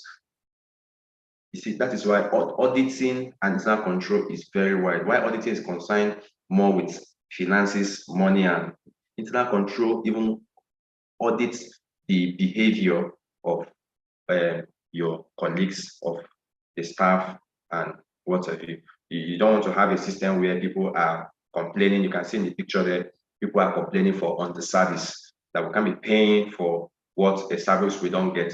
So you don't want to have that in your organization. You also don't want to have customers complaining about a particular staff overbilling them all the time. So part of the control is correctly, don't pay commission until goods have been service have been delivered. Perform spot check. Just recently, for those following me on LinkedIn, there was a post I made that was on Monday either Monday or Tuesday last week, on how my MD and I went to one of our area offices in the north eastern region. And when we got there, without informing, normally the culture is we inform the GM who comes to pick us from there, but we didn't do that. We just posted them and drove ourselves to got a friend's vehicle and drove ourselves to the office. And when we came in, the security guy opened the gate, came through the general gate. I said, "Can you come and help us get this to so place?" He refused. "Can you come and?" He refused. Okay. Can you get someone now? Now, him refusing to carry it, that was a good one, because he couldn't have left his beats. He doesn't know us. Now, can you get someone to help us? Just an intercom there will do. The guy refused, and no, he won't do that. So we stood there and called the GM. The GM, good afternoon, sir. Good morning, sir. Yes, sir. Yes, sir. Yes, sir. So then the same security guy that refused to carry our things for us. Somewhat had in the boot. The same security guy quickly carried those things to the GM's office, and we just smiled and like, okay, so this is who we are, this is who we are. I say he doesn't know us. I said, no, the problem is not you don't know us. I have no problem with you not knowing us. My problem is you refuse to assist a visitor. That's my problem. And you are even rude. The both of them were very, I mean, just leave them, Jerry. They don't want this, but they just did it. What? Someone drove into the company? So such a spot check is very important to know how your people are behaving. What we did was I would query them and give them a warning letter. So it's very important to do spot check. Then you do data mining to see any particular pattern of how things are being done, and also insist on feedback from customers. Do your feedback, survey, and put out notices. You see some places that will say insist on receipts, or don't do this if this is not, ensure that your bottle is corked, or, so many things. So put out notice in your business areas. Conduct a risk analysis. Reward for ethical behavior. We are very good in rewarding for bad behavior. We are very good at that. So when you are also punishing for bad behavior, also reward for good behavior. If you are punishing for those that came late, also reward those that came very early. Train all employees on bribery and corruption prevention. Also for sales, conduct due diligence when setting up vendors so that people don't use fake accounts. Marketers, we can relate what I'm talking about. They will set up various fake accounts and using to do business, using the accounts to do business. It's common in marketing. So do KYC for your clients, basic information, business name, CAC certification, CAC, photocopy of CAC registration, the TIN number, TIN, phone number, PO box, exact address and location, bank account, contact person or persons. So detecting data fraud, we have trade theft of customers, contact lists, use of access by an authorized user, theft. So that's why I see some organization will tell you that if you are leaving, let's say the oil and gas sector, for instance, you can't go to another oil and gas sector within the next 6 months. Those are just measures that are being put in place. Okay, so there are so many. We are going to our presentation. So control measures for this: restrict access to companies' proprietary information, set up controls to alert management on large data transfer. In fact, there is this organization, then I consulted for, they don't have laptops, they only have desktops. And they meant to put flash drive on that system. I don't know what actually happens. I know they set up a trigger and it can easily be traced back to the particular system. So this could be measured to protect your data.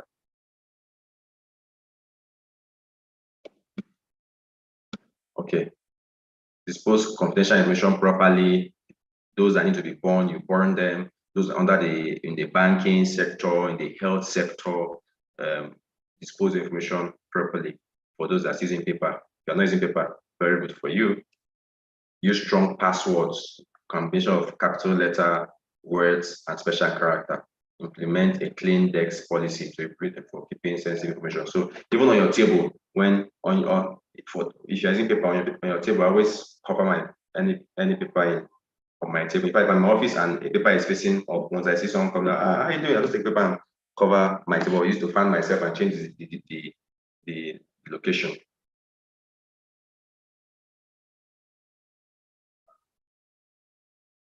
So before we go to that last slide, let's have our presentation on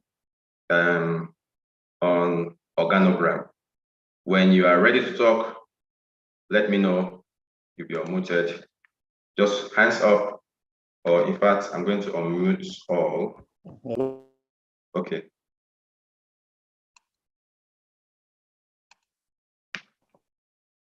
Hello. Yes, Dr. Emmanuel, please proceed. Yes.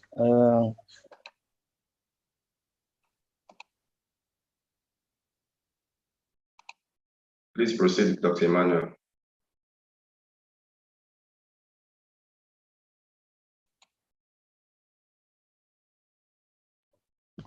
Hello. Yes, proceed, please. Okay. I said my organogram starts at the top with the board.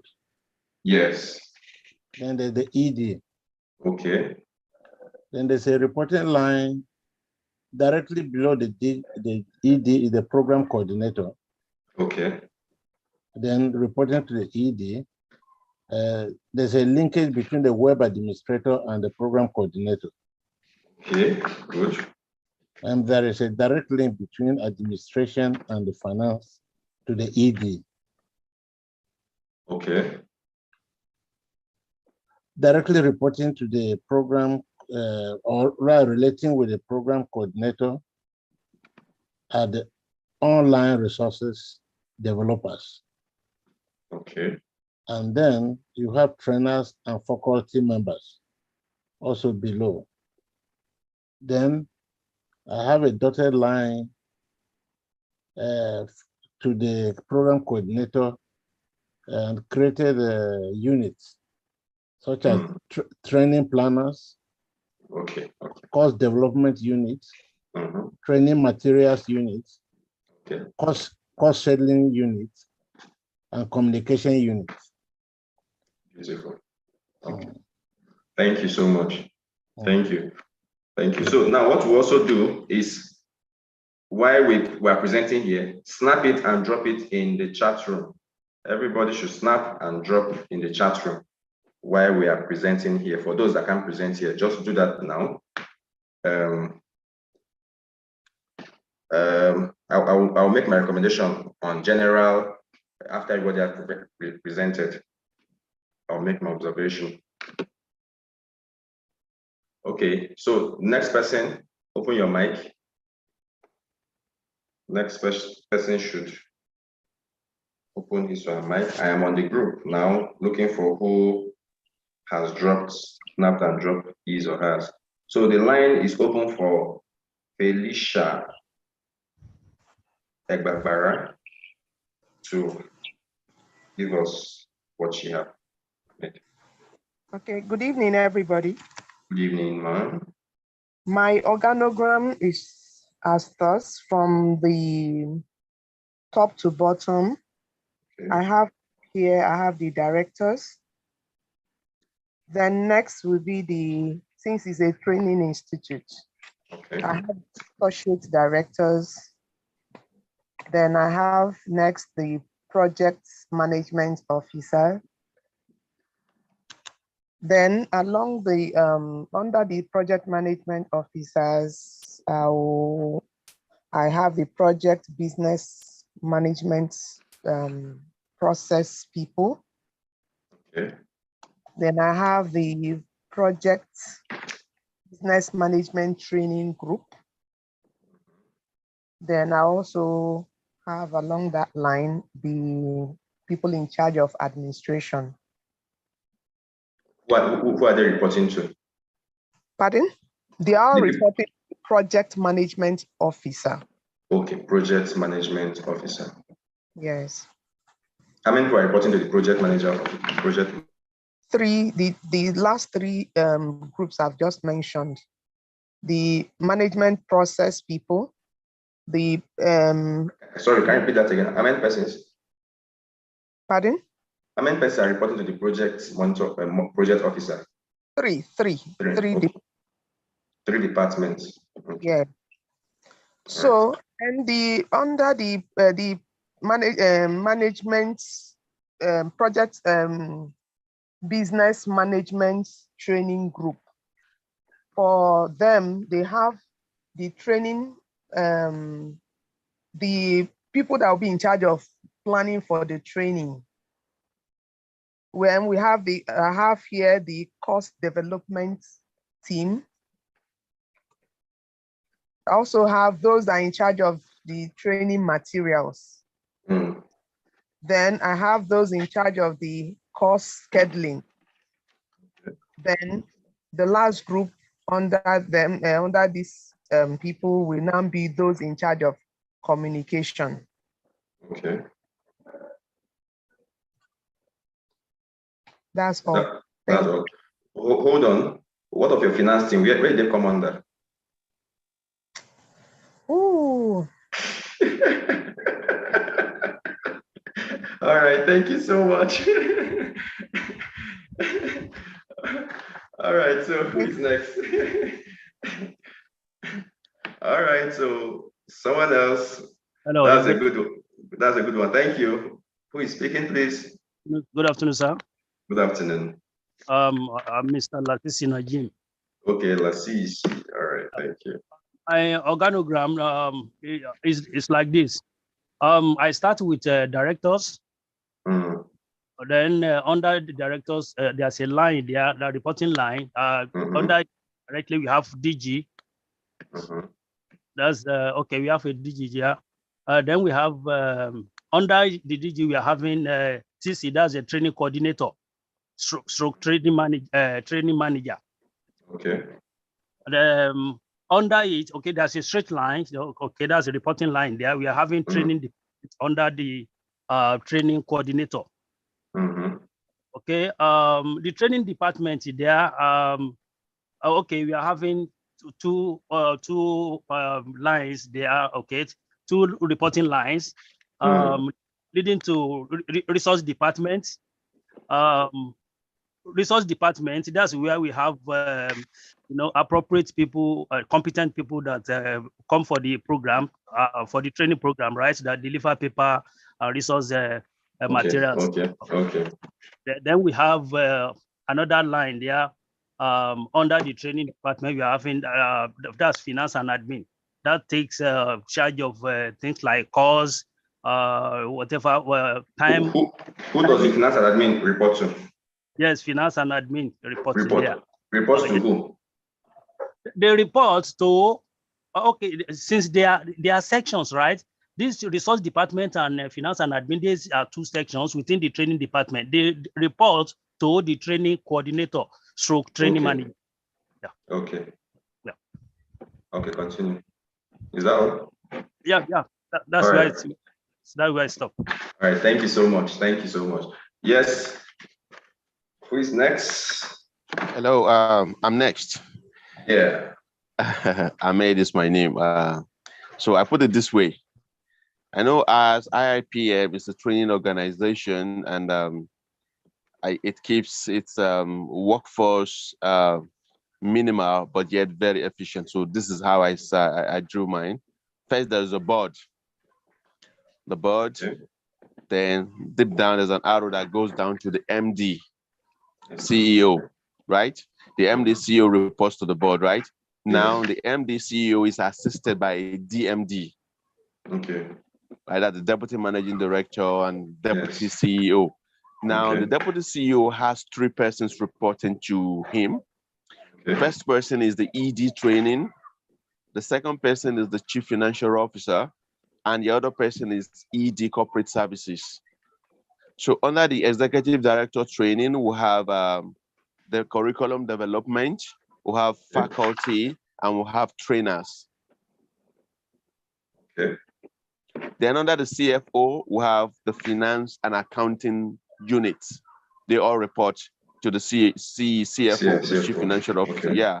Then the ED corporate services handles communication, handles have those doing communications, have those under logistics, and have those doing CSR reporting to them. So that's how I've done it. It's a compact, simple, but yet efficient organogram that I've done for IIPM. Thank you. Thank you so much. Thank you so much. All right, next person.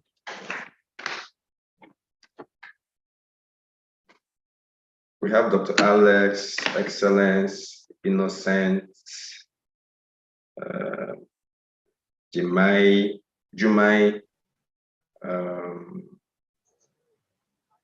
Yes, someone's mic is open. Okay. Proceed. Hello, Innocent. good evening, everyone. My name is Innocent. Yeah, the organogram for my organization is like this. Greenview Feeds and Farm. It's a farming organization, but it has a business outlet too. So from the top, we have the board of directors, then the managing director comes under the board of directors. And then under the managing director, you have 4 arms. One is the business manager or packaging manager, who has the packaging workers under him. Then the other is the marketing manager, who has the sales rep under him. The third is the farm manager, who more or less has some kind of autonomy in working with his own group, because he has some sort of complex organization too. He has under him the head of the departments for the different farming units, the fisheries unit, the livestock unit, maybe the poultry, and then you have the crop production unit as well. Then you now have the last one, which is the accounting, the finance and account department, where you have the accountant and the cashier. So these 4 groups, I mean, the managing director, the business manager, the marketing manager, the farm manager, and the accountant, all form the management team, which is directly under the managing director. That's it.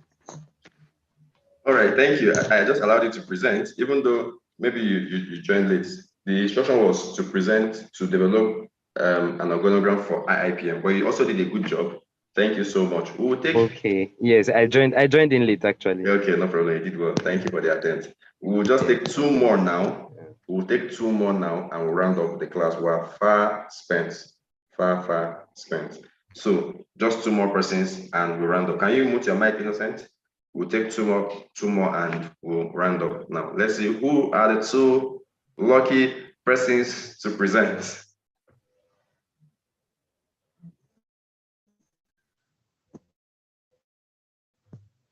Innocent, please mute your mic. Thank you. Who are the 2 lucky persons to present? If none, then I'll have to just make my observations. Okay, fine. Thank you for your attempt. You can still snap and drop in the chat room. There is something every one of you missed in this. There is no element of internal control or auditing taken into cognizance. None had an auditor. Hello, sir. Internal audit falls under accounting. That's where they usually should fall. No, hold on. Hold on. No, you want to defend your project. No. that was sharp to say. You see, that is where this course comes in. If it is like that in any organization, it is very, very wrong. Any organization at all in the world that does that should stop it. Stop practicing that today. It's like what is being done in some organizations. You have HR and admin. Well, they are job family. You can say they are their job family. Hello. Oh, hello. I'm sorry. I think this is Dr. Chenge. Yes, I can see. I think I even missed out because yes, I had audit and compliance unit directly reporting to the ED here. Exactly what I wanted to see. Yes, directly, because in organization they usually report directly to the QA. Directly, yes. And then where there is a board, the report goes to the board. Thank you. So that is what it ought to be. That is the control we are trying to make. That is why some organizations have external consult. That even when you have internal audit, they have external audits to create all these things we've learned. That is just where we should start applying it. So we should go back to organizational structure. Someone's mic is on.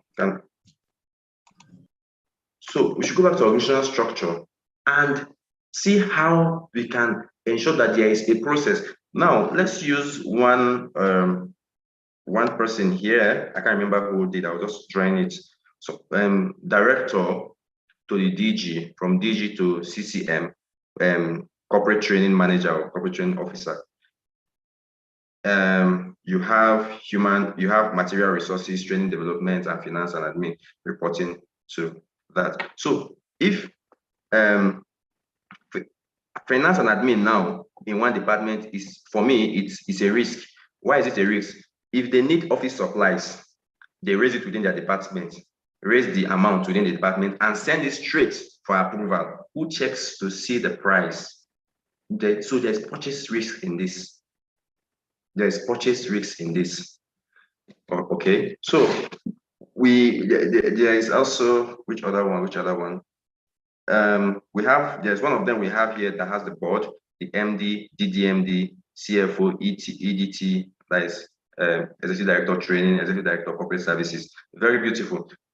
But we did not see external auditors. So we have to put this into cognizance. We should go back again, look at all we've learned today, and see that in every process in our business,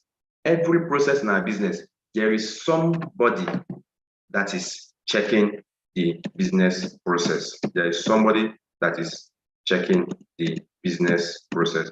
So at this point, with these few points of mine, I know that I've been able to convince you and not confuse you as to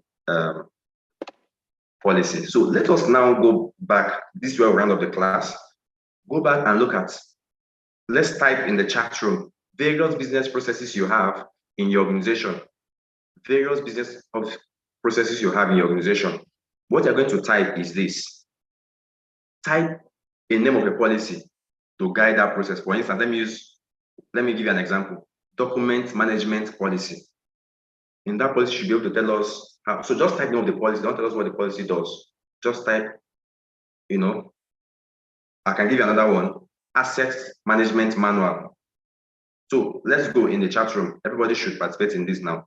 Let's see if we really understand that the internal control is seen in every policy we make, that we are going to see how we can develop policies to create a robust internal control system in our various organizations. Be into manufacturing, you need to have internal control system to control what you produce, how you produce it. Okay, so we have corporate services, corporate communication. If you ask me how they relate with external people, what to say, whom to say it, how to say it. Yeah, SOP for servicing generator and vehicles, beautiful. So if a generator breaks down and there's an inquiry, the audit will now come and check. We come say, okay, here, is there a policy? They're supposed to follow this? They are supposed to put oil first, and you put the oil. They're supposed to service it when it's 5,000 mileage, but it didn't service it, now it's 6,000. That now led to breakdown of this and that. Yes, so employee engagement policy. Yes, what does the policy say? Should the HR engage alone, or should the HOD develop this or that? Who develop the KPI, the JD, and so on and so forth? Yes, beautiful. ICT policy. Yes, but this is also very wide. ICT policy, who gets what, who gets a phone, who gets a laptop, who have access to this portal, who uses SharePoint, who uses email, who have, all of that should be approval limits. Yes, what is the approval limit? Under sales, you can also have credit limits of a vendor. And when you see a vendor having 2 million instead of 1 million, you need to flag it. New customer acquisition policy, very good as well. New customer and acquisition, but how do you go about when you get a new customer? What are the documentation you need to do? You should open a file for the person, and this and that, and what have you. Thank you for listening. Thank you for your active participation. This is one of the most active class I've discussed with. If you have any question, contribution, we'll be glad to hear that. We just need 2 persons who is quick to open the mic.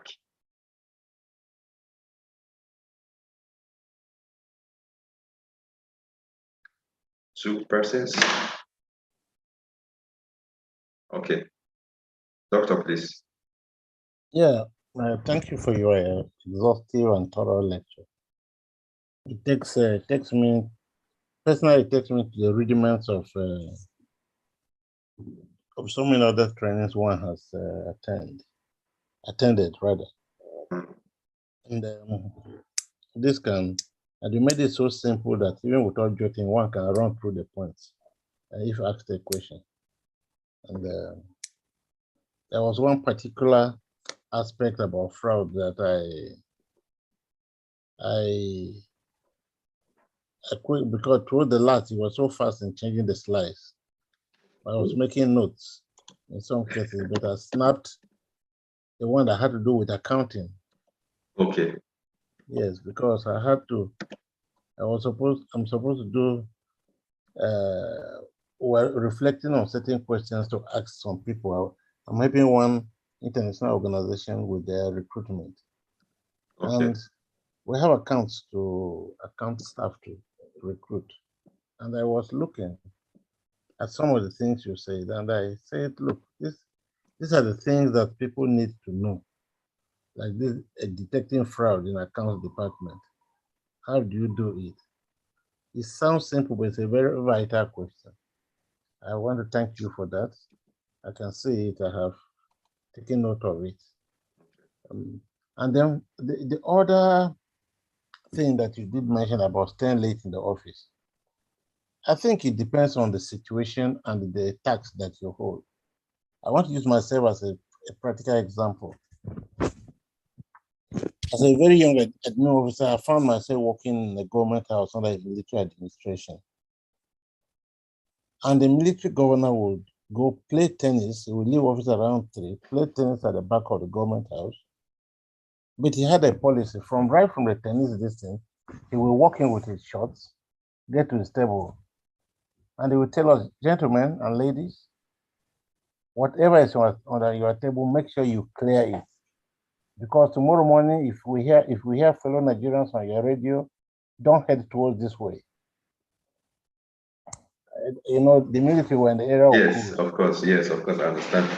And so that formed the background for some of us as a very young admin officer. I don't keep work on the table.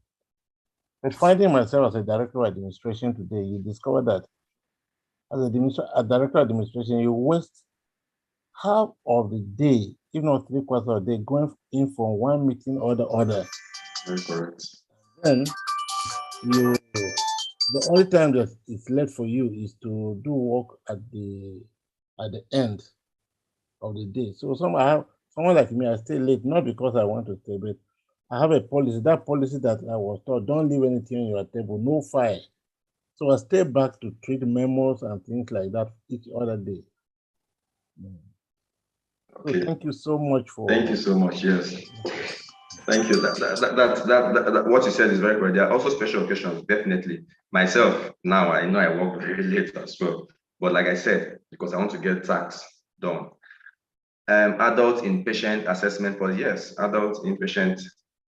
I think you're in the medical line. Remember, in the hospital, I developed a malaria treatment policy. Part of what I added was that malaria treatment policy for pediatrics and malaria treatment policy for adults. So this just made me remember that again. If we take initiation, payment, approval policy. All right, thank you, everyone. Do have a wonderful day.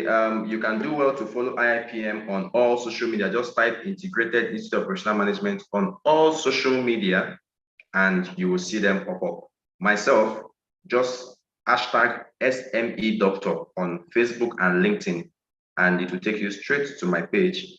I make posts almost every day on various issues, and in fact, this what I've just done today, I'm going to simplify it within the week for those that we also follow. That for those that we follow, I will simplify it using real life scenario as well. So let's connect on Facebook and LinkedIn. Hashtag either Oga HR. Oga HR is this way. Or just hashtag Oga HR or SME Doctor, and you can follow. So if you can see your screen now, you also see the cost of our training for this. Do well to make your payment so that you can have full access to unlimited resources from this institute, unlimited resources from this institute. Our induction is coming up by the end of the year. So make your payments, as you can see on your screen. It's already discounted as part of our CSR, for just as Mr. Panito did explain. Okay, you can see for IIPM members it's 5,000, even though the actual is 165,000 naira, and the dollar equivalent by the side. Non-IIPM members is 675,000. Southgate lead corporate governance consultant is 85,000 for IIPM members, and non-members 95,000. Certificate of completion is available if you just need a certificate of completion that you've taken the course. For members, it's 35,000, non-members is 40,000. All study materials are inclusive in the payment, videos, and 1 year access to record and certification, except for certificate of completion. Please also do well to follow us on our link. Don't forget to follow us on all our social media handle. It costs nothing, just follow and subscribe so you can get in notification. Also, you will see on your screen the account number, a GT Bank account. You can see that you can just get this. For those you paying with USD, you use pay/pay/IIPM. When you pay, kindly send proof of payment to any of our contact person on the WhatsApp group. You can send to Mr. Austin. You can also send to Mr. Benito. All participants who are interested in getting chartered can become chartered by the Chartered Institute of Management Consultants, CIMC USA. The chartered certification is issued by CIMC of USA. Requirements: you must have completed the full course modules, both associate and lead corporate governance consulting. You must have been certified as a lead corporate governance consultant by IIPM.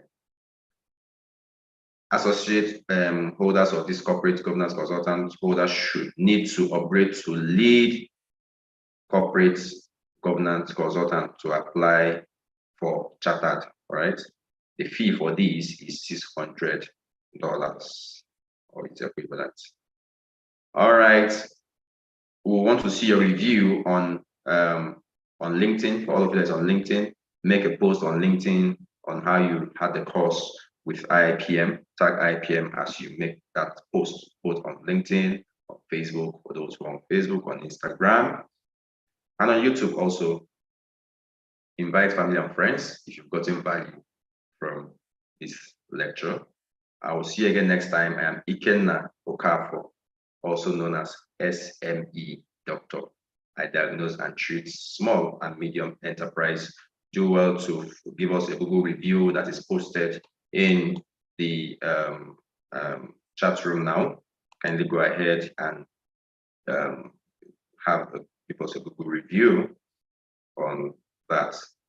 I believe you got a 5-star service, and if there were a 7-star, I know you would have given us that. Okay. Thank you, everyone. I appreciate very well, and I don't take for granted this opportunity given to me by Dr. Bruce Obinabanito, our able, sagacious, intelligent, smart, brilliant program director of the Institute, and our own also, who is not online any longer, Mr. Austin, for the good work that he has been doing for this Institute. Thank you so much. Thank you so much. Our LinkedIn profile is on the group. Just click and follow our page. All right. I will also want to connect with you. I also want to connect with you. I also want to connect with all of you. Thank you. Thank you. Do have a wonderful rest of the weekend. Till next class. Bye for Thank now. you. Bye bye. You are quite Thank appreciated.